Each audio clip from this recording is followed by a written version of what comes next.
Good morning, good afternoon, good evening. It is the Boom Bar right here on your Boom Radio NG.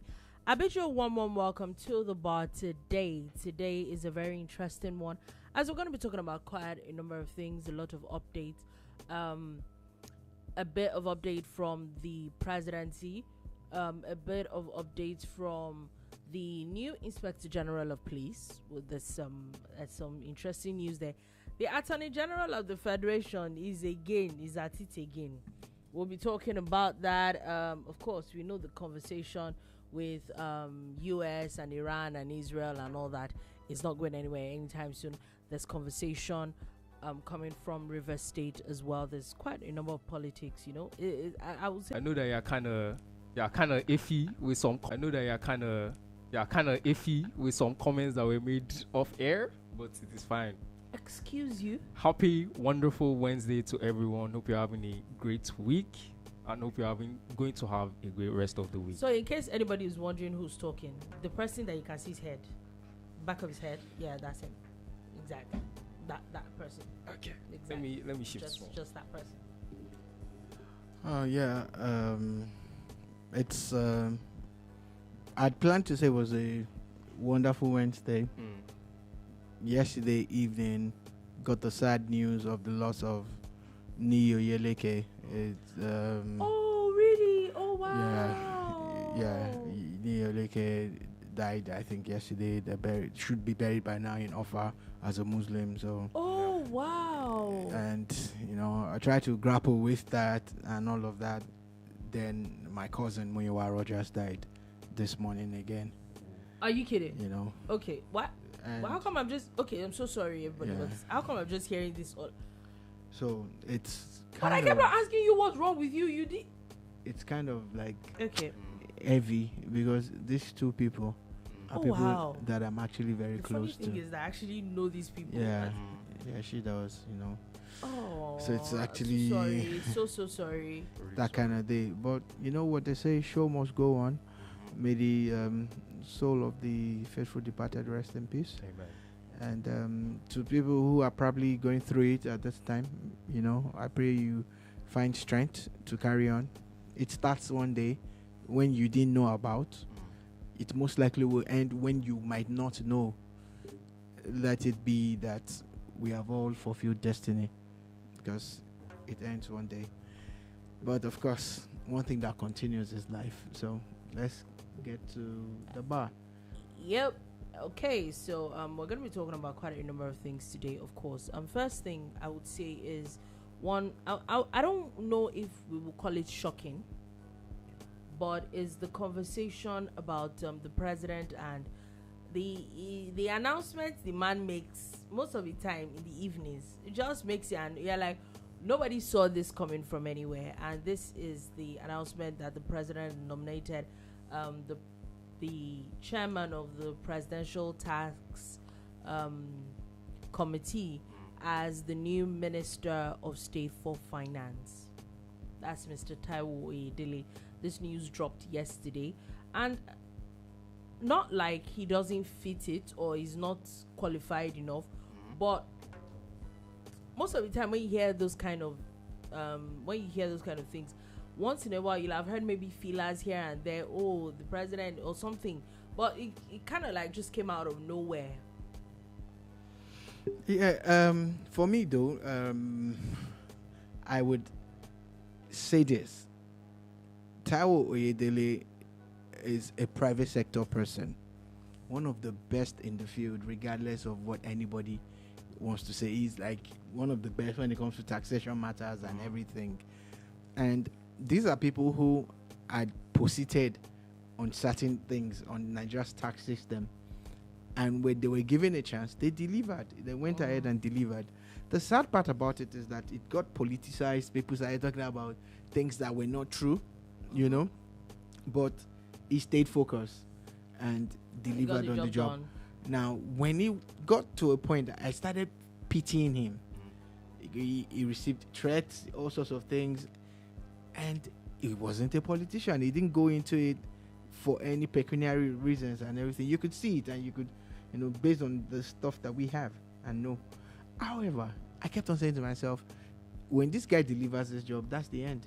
He's going to go back to the private sector. No, you need this type of brains, because you need a balance of everything if you want to succeed.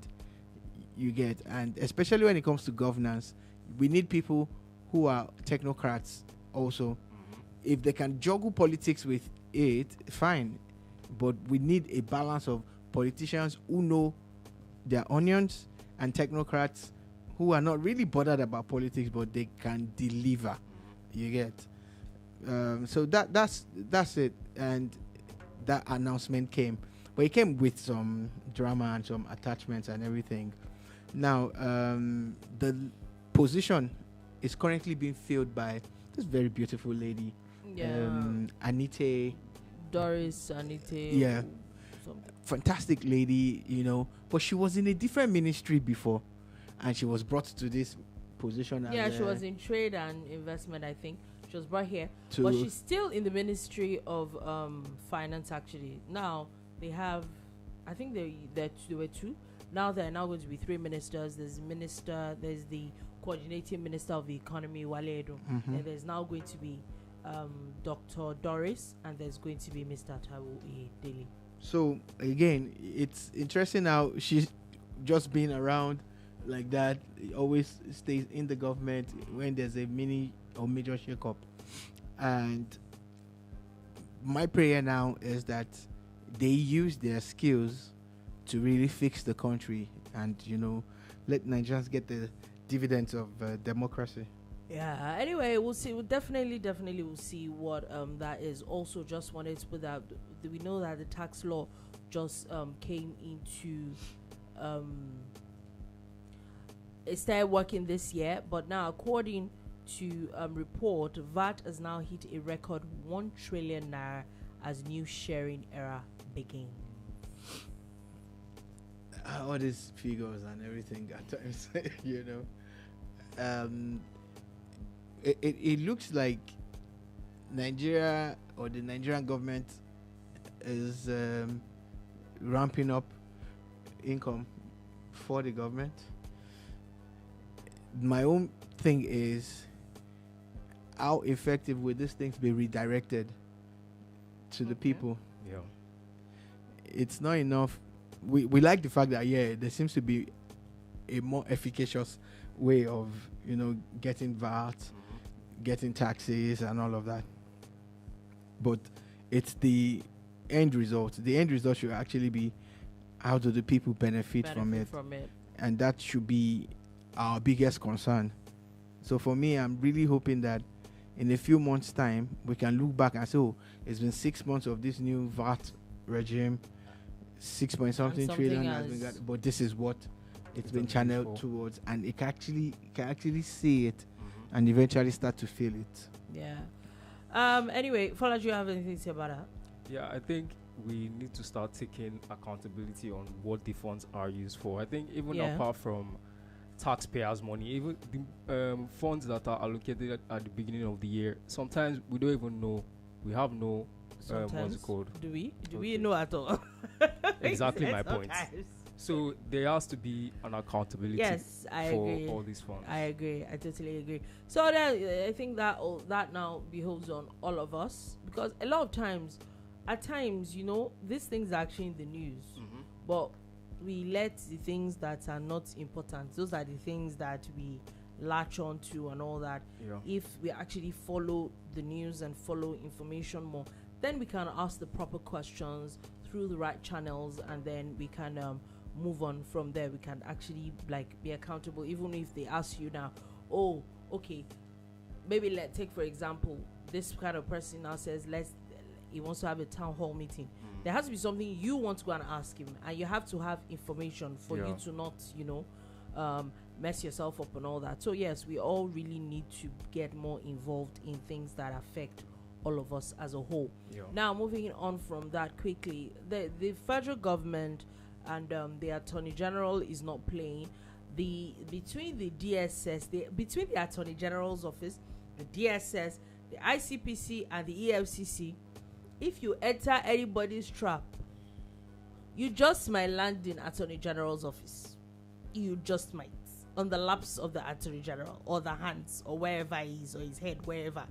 Because you might be wondering, first, I want to talk about the fact that the ADC had come out to fault the handling of the case of Malami and El-Rufai. And when I saw this, like, it's kind of their job is political. I didn't see those statements or that have been political. But I think that at times, in being opposition, we should also be very objective. And why do I say so? This brings me to the matter that the federal government is set to prosecute 5 officers involved in El-Rufai's airport incident. So you might be wondering what happened. In fact, it took me an amount of digging to actually understand what the problem was.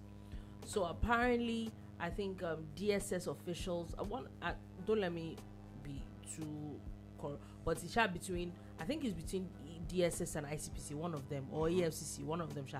Remember, there was a conversation that they were going to arrest him at the airport when he was landing Nigeria from Egypt. That's El-Rufai. And one way or another, he got away. And I remember seeing a video where he was talking about how, if he wants to be arrested, then there should be a warrant and all that. And I thought that was going to be the end. Apparently, what they now said was that after a bit of investigation between the ICPC, the EFCC, the aviation security, and I think the DSS, they now realized that I think he really was supposed to be arrested at that point. I think there was already a warrant for his arrest at that point. But what they're now alleging is that 5 different officials were paid some sum of money for Malami El-Rufai to be passed through some unauthorized places at the airport for him to escape. So they're saying that these 5 people got paid some money. It's sort of like allegedly a bribe. And then some other people that are not going to be prosecuted, that did not collect bribe, but they also kind of looked away and didn't do their job as at when they said that those ones are going to be dealt with internally, but these ones are going to be prosecuted. So I now tie it up with the ADC, and I'm saying that if I'm going to defend somebody, going to defend somebody that did that. Do you understand? Yeah. Like there's so many, maybe not even Malami's own self. There's so many, because take for example with the Malami's own, there is the fraud allegation. Yeah. There's even the terrorism financing and all that on one side. For El-Rufai's case, there is the fraud allegations. There is the phone tapping and all that. They're like so many, and now it looks like they're going to be hinging this one to bribery and corruption allegations on this matter as well. I think at times, isn't it better to just be quiet on some things? Yeah, and not associate with people that are being charged for crimes like this. Do you get my point? Yeah. I think I kind of agree with you guys here. The biggest problem that I see here is how the Nigerian opposition have a template. Exactly, and their template needs to be upgraded. They think that being in opposition means talking all the time. They think being in opposition you have to comment about everything. Means contradicting everything that the government says or does. They think being in opposition also means propaganda. I'm not saying any of those things might not work. I'm just saying that can't be the only way to undo things. Yeah. For instance, we said here before, I'm going to say it again. If government comes up with a policy that seems to make sense, you should take that policy apart. Yeah. Look for the really terrible part and play it up. You get, or even look for how you can even be better. I was going to come. I'm just trying to establish that if you want to play opposition politics, you have to be intelligent. So you look at it and say, okay, is this the only way this thing can be done? So you take it apart and play up the negatives. You get, Now people will believe you because they look at it and say, this guy is speaking the truth. You get? Or you take that policy and say, look, they have tried, but we would have done it differently. Yeah. You know, that rather than do it this way, that this is how government should have done it, and it would have saved Nigeria more money, more time, more this, more that. Do you get where I'm going? Yeah. But what I see, like have if you're going to criticize something, have a solution to it. Yeah. always. But what I see is Nigerian opposition where they just bash. You know, it's almost as if when they say on your marks, get set, the goal is just to talk. When you hear go, even before government says what they want to say, you say it is bad. Yeah. You know, this afternoon someone was asking if she was a bad person, and before she could finish it, someone responded, "Oh, you are a bad person." Like not someone.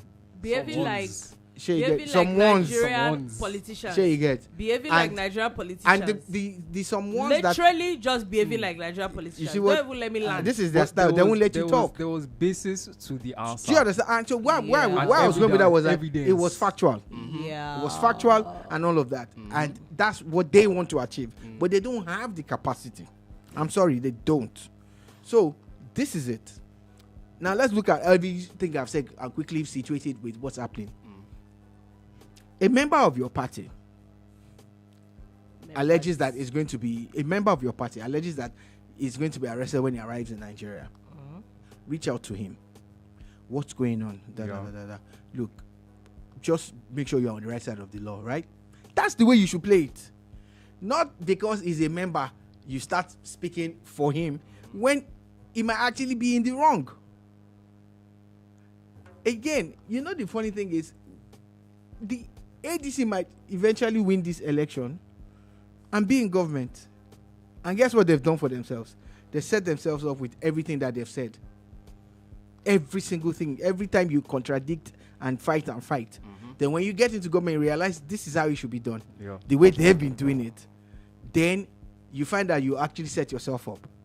You get it. Donald Trump said it was going to end wars. Abi? Kept on bashing Joe Biden for doing this and doing that. We know otherwise now. Yeah. Said it was going to bring down the cost of living. We Americans know otherwise now. I can go on and on and on. So again, be careful the way you bash, all in the name of politics. Not be everything be politics. There are times when if you can't even do anything, you know what you do? Just keep quiet. Just keep quiet. Houses were being demolished in some markets in Lagos. Politicians, majorly from the southeastern part of Nigeria, were at loggerheads with the Lagos state government. But guess what? In Abia, Enugu, Anambra, in the space of the past 4 to 6 months, several buildings have been brought down. They try to tribalize and politicize demolitions in Lagos. This week, there are what's it called? There are demolitions happening in markets in Anambra this week. I'm waiting for somebody. And none of them have said anything about this it. This week, the one that I say is even far. This week. Do you understand? On Monday. Every time that happens, they keep quiet. And guess what? That is still opposition politics. It's just the dirty type. It's the divide and rule type. It's the bigoted type. That's it. So basically, we're definitely going to be seeing what is going to be happening with that matter. However, like I was saying, you might be wondering why I brought the Attorney General in the picture. I remember last week, was it last week? I think it was 2 weeks ago. The matter started where it was announced. I think it was who was it exactly? I can't remember. There was somebody's case that was moved to the Attorney General's office. Okay, yes, it was Mike Ezekume's case that was moved to the Attorney General's office. And a few days after, we saw that, they had withdrawn the case. And here, I was like, why would they withdraw the case? Which was kind of surprising to me. I think it was a 3-count charge or something. Yeah. It came back a few days later, and I think they increased to like 12 or 14-count charge. I say, wow. The Attorney General is not smiling. Another person's matter has now landed in the Attorney General's office. If we go by what happened last week, are we looking at another interesting long count charge? Because I've been wondering why I'm talking about that. And this one is very interesting, how the current Attorney General is now going to be prosecuting the immediate past Attorney General. Isn't that just hilarious? No, in fact, Isn't that just, if you were writing a movie, you would not have thought of it. No, you wouldn't have seen this coming. You would not have thought of it at all. Like, oh, this was possible. This one, yeah, and everything. Apparently, it is. What keeps coming at me is how barely 3.5 years ago, Malami was arguably one of the strongest men in Nigeria. Oh yeah, as the Attorney General, of course. And now, the power is gone. Again, the ADC, the party that he belongs to now, he used to be in the PDP, in the APC. Now he's joined the ADC. I heard he wants to run for governor of his state and everything, which is well within his rights as a Nigerian. At this point, and he has hit the universal adult suffrage age. The issues that he has. Above 18, he can be voted and he can vote for people.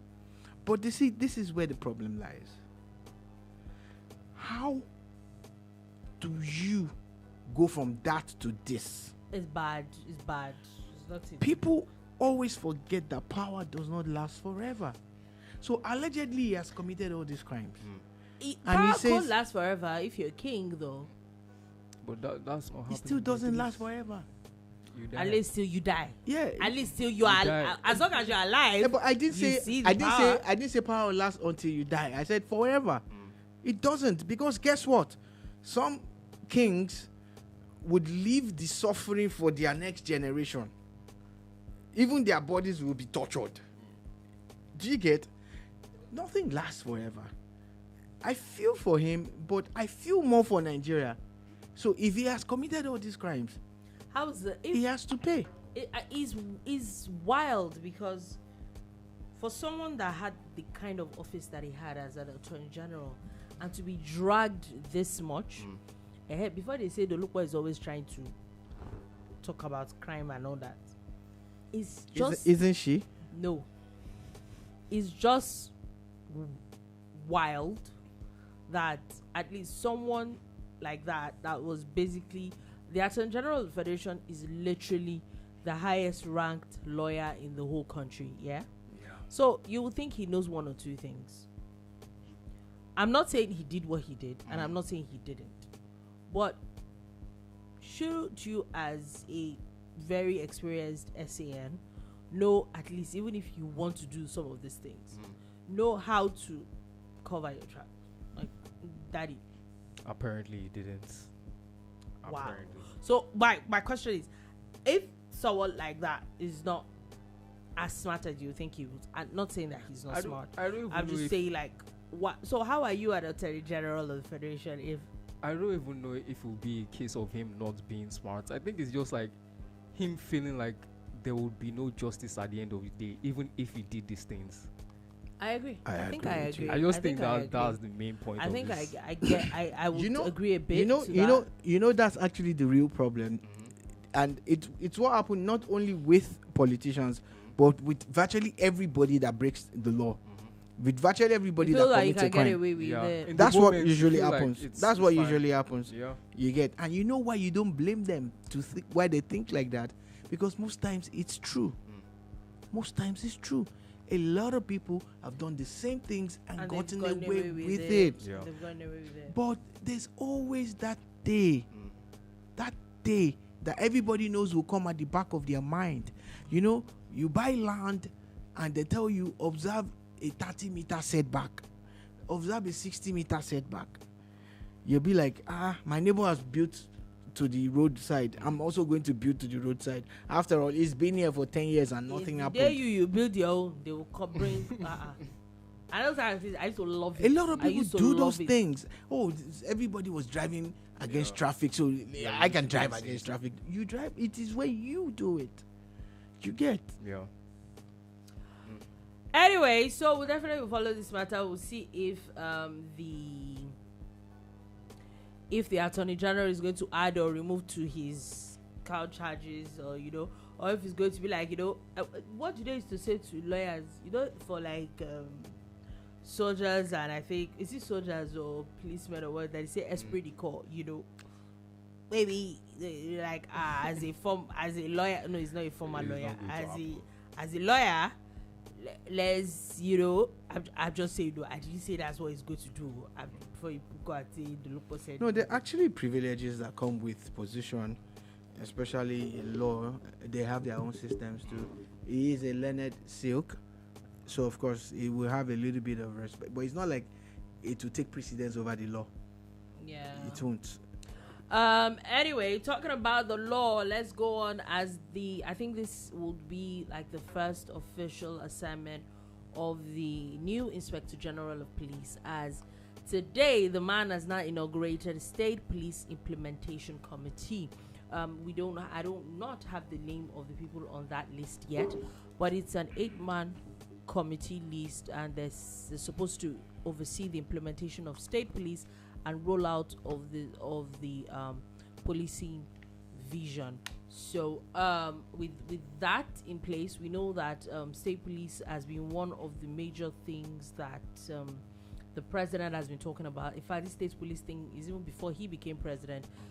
A lot of some governors, some politicians, it's been a conversation for years back and forth, and so it looks like it's officially going to happen. In fact, I remember reading in one or two places that one of the issues that the former, and this is just gist, that one of the issues that the former Inspector General had, or one of the issues the president had with the former Inspector General, was because the man did not align with state police. And the honest truth is that is not once, not twice. He said it, that he doesn't think that the Nigeria political system is mature enough for state police. He was always harping on how he thinks that governors are going to misuse the power, and I think it's a valid point. But the honest truth is, with the way the security of Nigeria is, are we going to hinge our fears on what the governor does with the police or not, rather than protecting the people themselves? Yeah, exactly.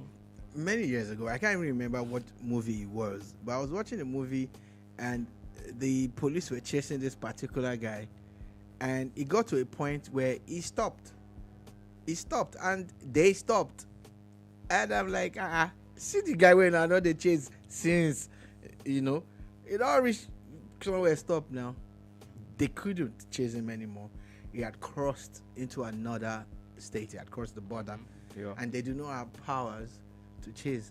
Nah lie. Now I go chase. So, but that is something funny, right? Mm-hmm. But that is about to happen, hopefully.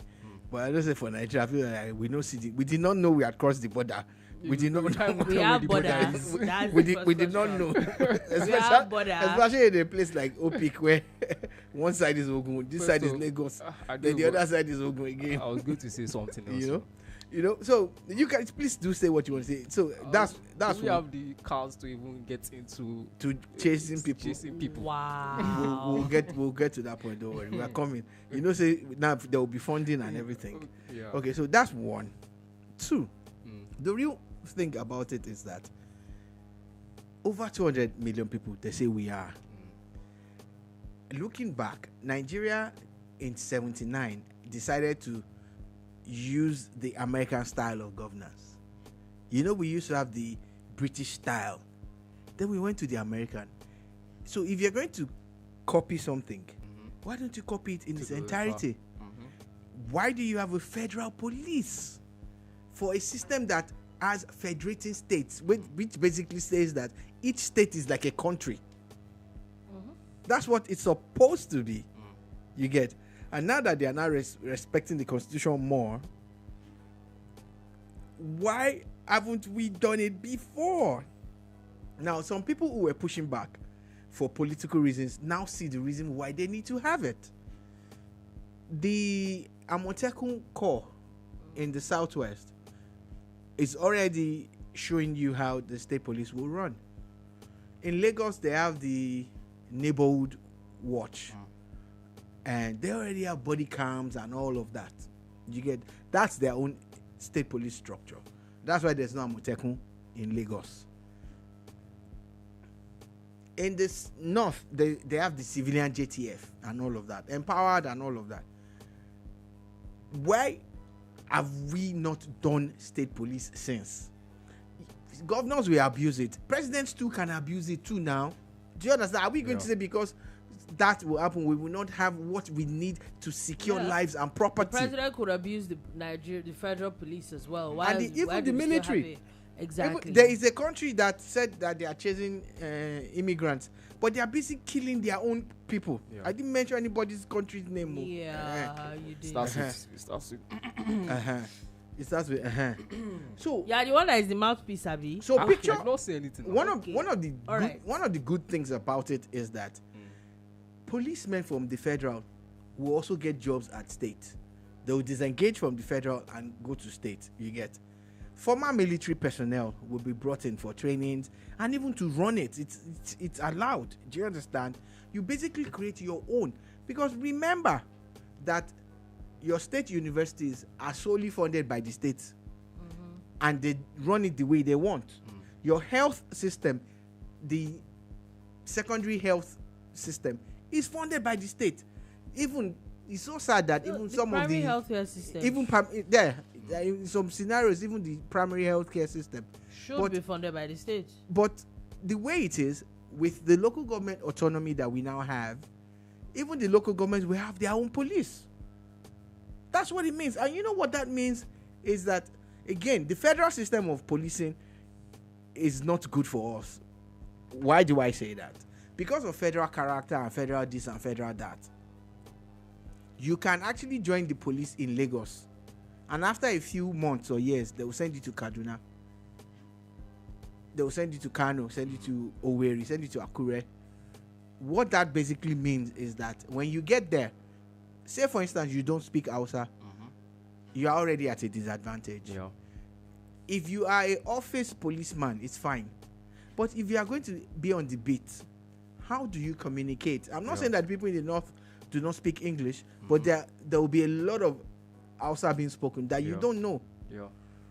2, being a Lagos boy, or being an Ibadan boy, or being an Owerri boy, or an Umunya boy, you already know the nooks and crannies of your locale. Yeah. You don't need to learn it. Yeah. You know the traditions and the culture. But if you bring someone from Potiskum or Damaturu to Port Harcourt, he has to learn the culture while learning how to police. So these are still this, and this is what we've been doing for decades, and it doesn't make any sense. You see, policemen and women based in their own area of strength will police better. Yeah, they can gather intelligence faster. They understand the terrain. They understand the culture and the people and all of that. We need state police as a matter of urgency. So we definitely will see where this matter goes. It's official now. Looks like they hit the ball rolling, and I'm even of the opinion that for people that yes, there's the fear that maybe governors are going to, and I know that all this conversation, there still needs to be proper legislation towards it. In the Senate and the House of Representatives, it is in those legislations that you put those checks and balances. It is there, so it just makes your life easy. Whatever worries that you have, it is in those laws that you put it there. And it shouldn't just be about power or control. It should be majorly about security. Yeah, that's what I'm saying. That even if you should the prioritize fear is, even if the fear, which I think is a valid fear. No, I'm it's speaking. A very valid I'm speaking to the people who feel that they will be losing some form of power. You get, like, they have power to send troops from here to there. There's no talk of border lines and restrictions or limitations.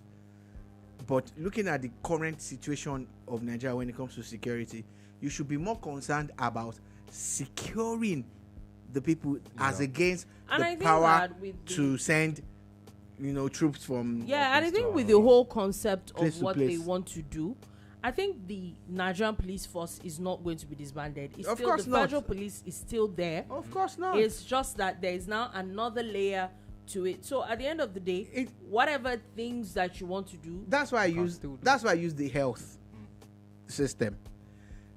The way people should understand how health should work is that whatever immediate feelings or illness that you have, you're actually supposed to go to the primary health care center close to you. That's where you get a referral to the tertiary institutions. You're not just supposed to walk to Luth or walk to UCH. Yes, they're supposed to be, like based on certain things, and even they have their limitations. The PhD, we can't handle this here. Quickly write a referral. Please go to Lasut. Do you get? That's the way, and that's the same thing with security. There are federal laws and there are state laws. That's it. It's that simple. Yeah. So there are some crimes that will be tagged as a federal offense that the Nigerian police force would naturally take over or investigate from the get. Things like kidnapping and all, there are different laws. So a state that doesn't have a law to sit on some of those things definitely won't be pushing their police. Okay. The highest thing you do is maybe arrest on their behalf and transfer and refer. So we're going to be talking about quite anymore. There's still like a bunch of things I want to talk about, but just wanted to clear some things first. Iran has ruled out any negotiation happening with the United States. They're saying that they do not trust the Americans and that they're going on with their guts. They'll do whatever it is they want to do. At this point, I think anybody can do whatever they choose to do. Please don't do whatever you choose to do. Please let us negotiate. Please, even if you don't trust them, the people you trust. I don't think that the president is past that. Yeah, point. I don't think the U.S. president is helping matters. I am not arguing with you people. I'm not saying you are wrong. I'm not trying to prove any point. I'm just begging. I am actually pleading that maybe it will fall on the right ears. That please don't do what you want. Please let us negotiate. Still talking about Iran, though. Still talking about Iran. His son, the son of the just killed Supreme Leader, is set to succeed his father as the Supreme Leader. I think that there's a 3-day farewell ceremony that is happening, and also they postponed his state funeral that I think was supposed to happen today, and they're saying because of the kind of crowd that they're expecting, they want to rearrange it more and do and plan it better. However, you might be wondering how that affects Nigeria.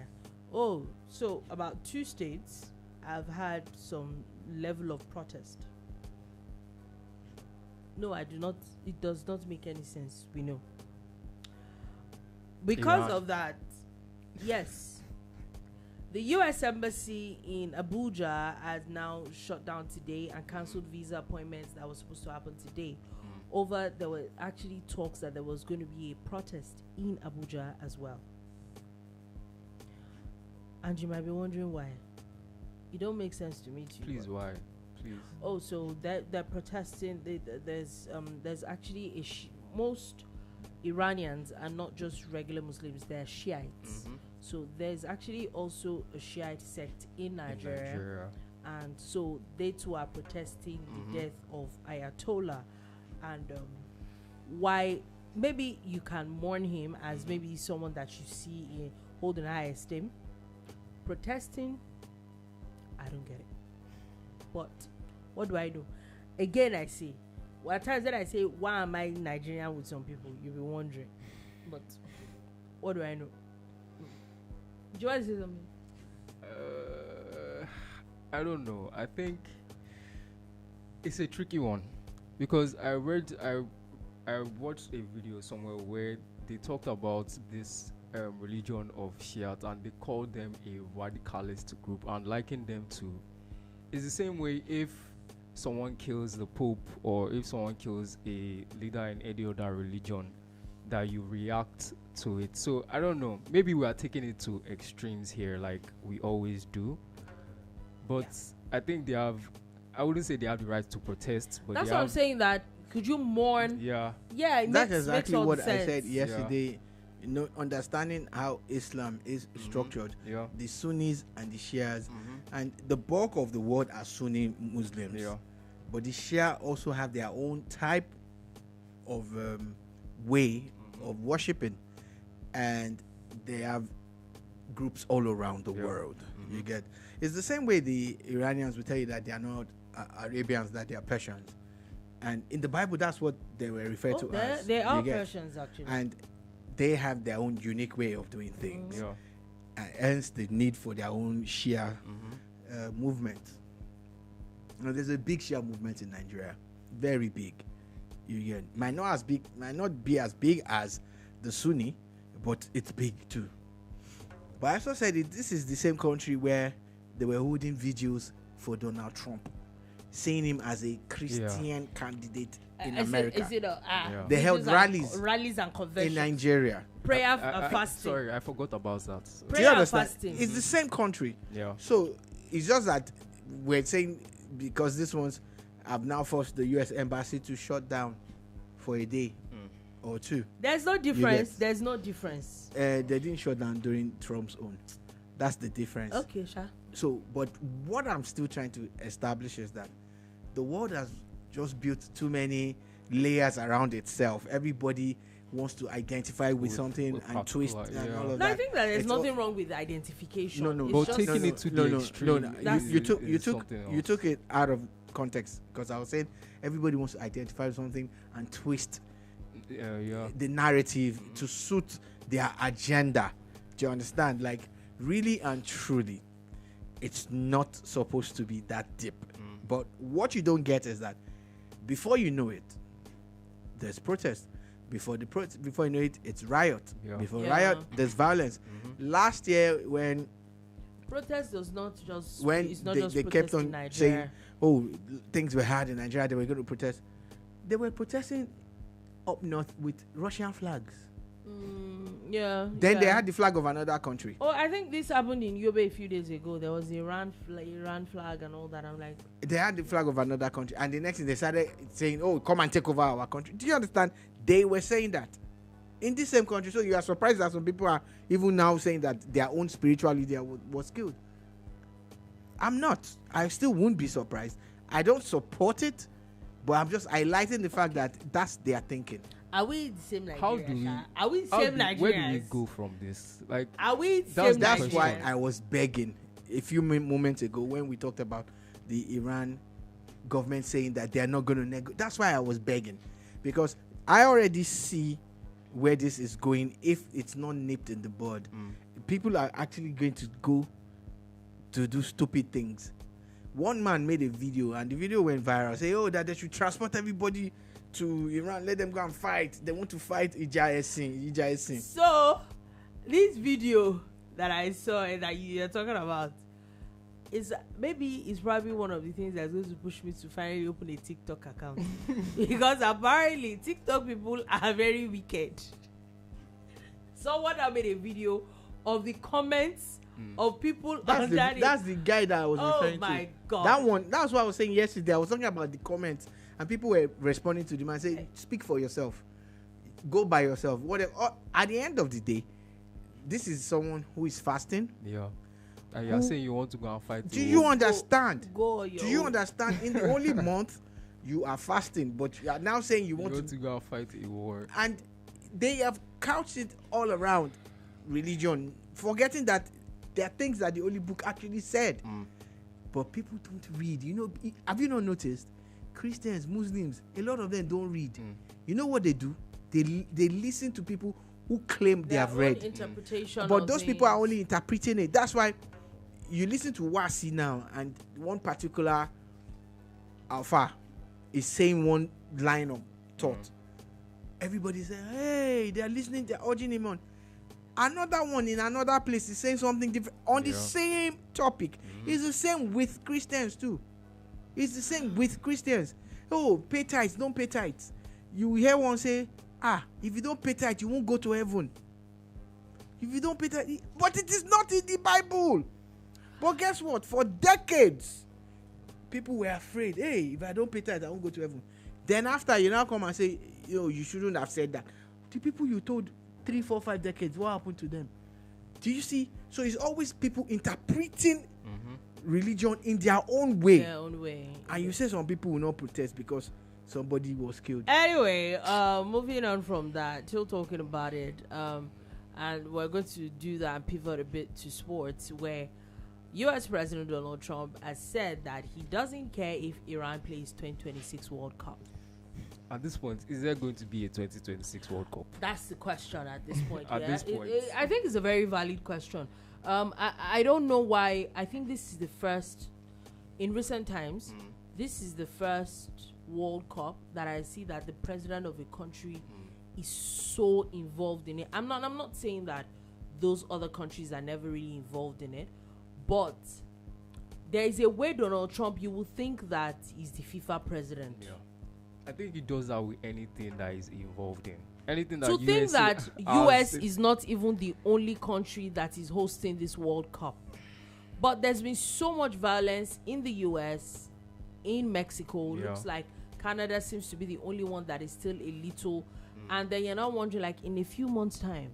I don't think it's growing up, the guy who owned the ball was our FIFA.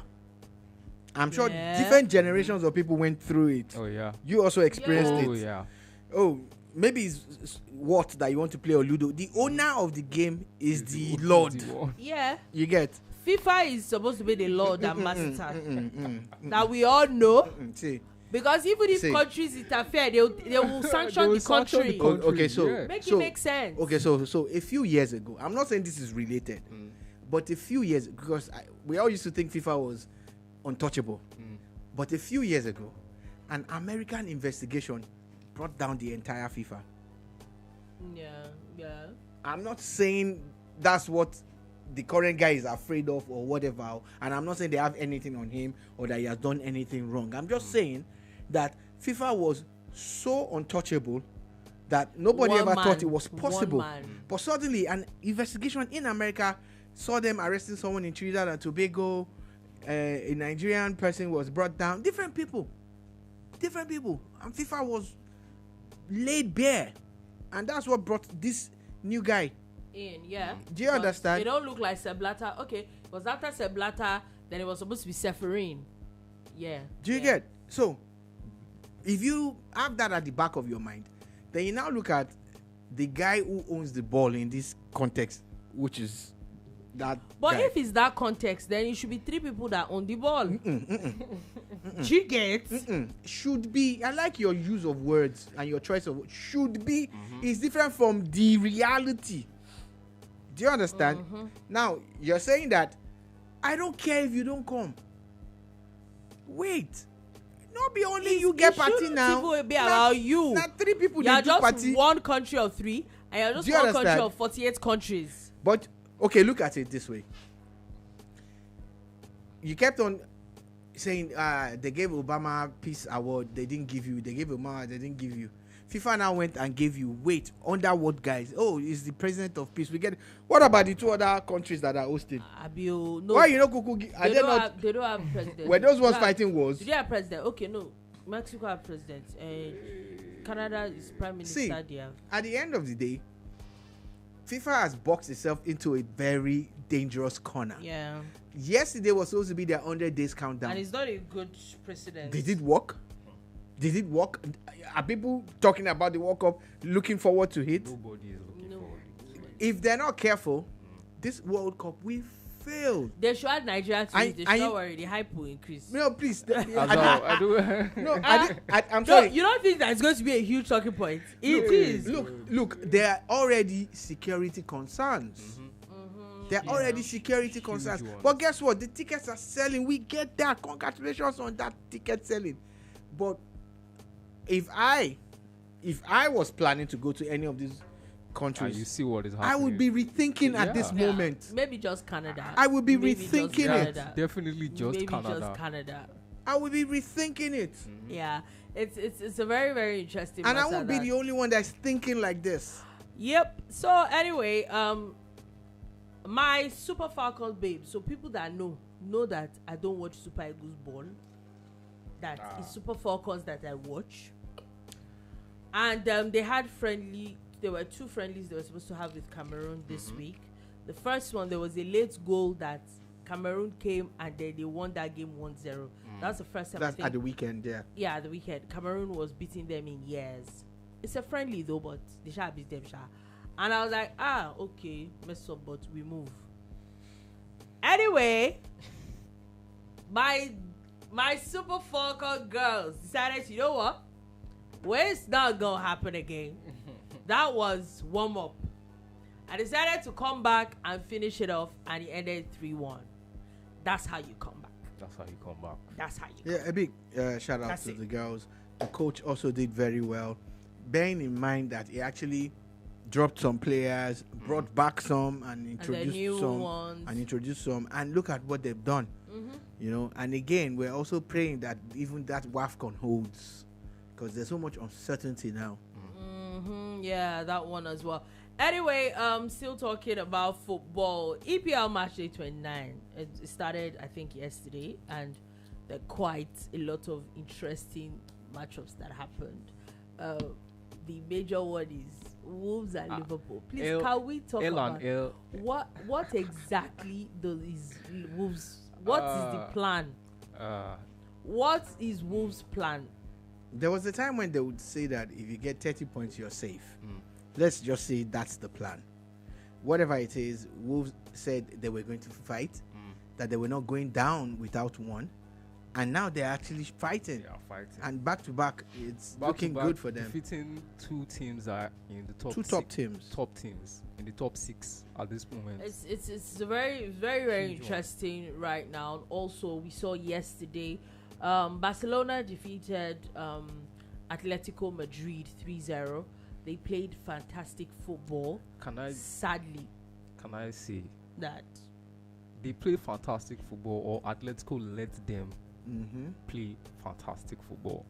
I think Atletico they didn't show up at all. They lost their heads in that first half. There were some half chances that they could have converted. But but I think that Barcelona, I don't think that we should take anything away from Barcelona. The only problem is that do not concede 4 goals because it's going to be difficult for you to come back.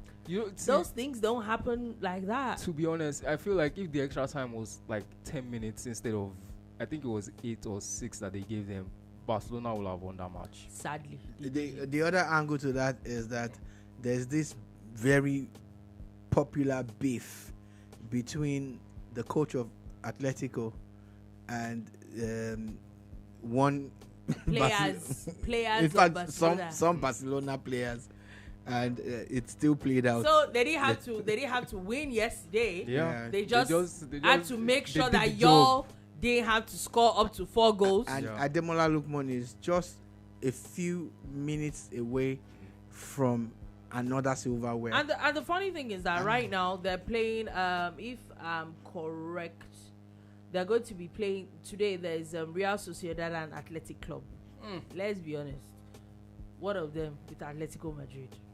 I think that except there's some major upset, Atletico Madrid at least is going to be going home with a silverware. Yeah, it's looking that way. It's definitely looking that way. Also, quite a number of games today. Aston Villa Chelsea is going to be one cracker of a game. I think that everybody is. That's a top one. That's a top game. I'm sorry to the Chelsea fans, man. You're sorry in advance. Whoever wins that game is going to be doing a lot. But it's not going to be good for my club, though. If Villa wins, somebody needs to win that game. Yes. I think a draw will be better for me. So 2-2. So they both need something out of that game, like you said. Newcastle will be playing at home to United. United needs to win that game to stay in the game. But the way, the Premier League is, everybody needs to win their game. Yeah. Everybody wants to win their game. So anything is possible. Manchester City, Nottingham Forest. If it was a few weeks ago, right now, anybody can win anything. Fulham, West Ham, Fulham has been in the form of their lives. And West Ham are also in the form of exactly. Right so right now, it's anybody's game. Brighton, Arsenal. Arsenal needs that game to stay on top, regardless of anything. Of course, Brighton as well. Everybody at this point needs a win. Nobody should even playing for a draw at this point. There's something about that Brighton team that actually just scares me. For the past how many years? The past two games, they've won their last two games as well. The way Arsenal has won their last two games, so it's not confidence is there. Yes. Yeah. So there's a lot riding on it. Don't think that it's Wolves and Wolves decided to put the carpet under you.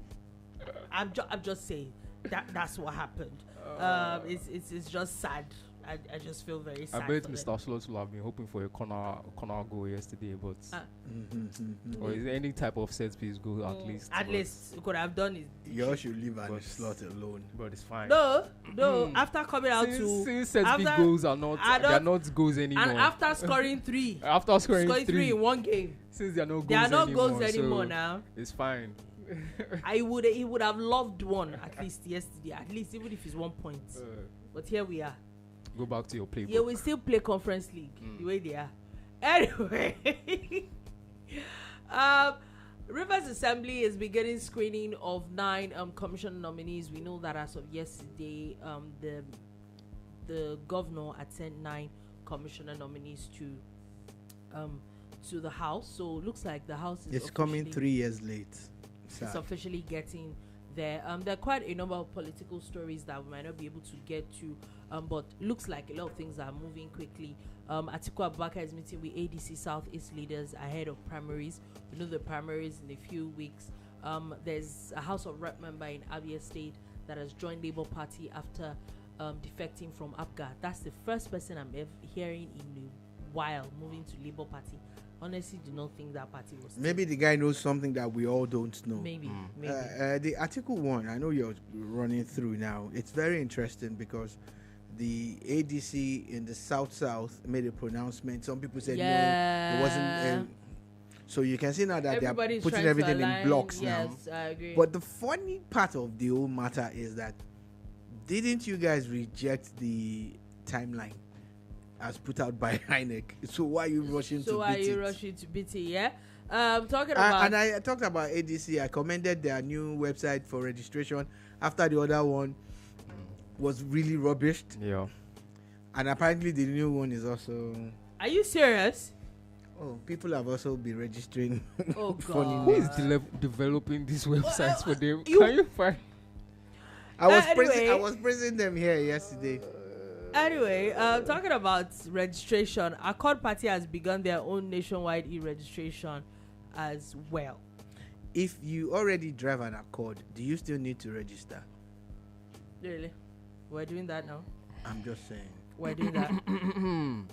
I'm asking for a friend. And finally, before we go, a very interesting matter that popped up. We might not even have time to talk about it so much, but a Kaduna pastor apparently unalived himself after a video of him going left surfaced on the internet. No comments.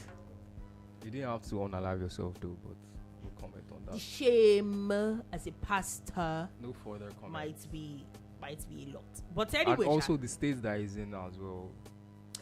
That was safe, yeah. That was safe. Yeah. Next story. No, there's no next story. We're going. We're really done. Yes, we're done. We don't have time. Okay, Thank you very much. I don't want to talk about that story. What? Let's keep going. No, let's end the show. Anyway, on that note, that is all we will take today on the bar. Thank you for listening. Thank you for watching. We'll be back again tomorrow at 3 p.m. West African time to give you another wonderful edition of the Boom Bar. What are you doing? Do have a beautiful, beautiful week. Day ahead.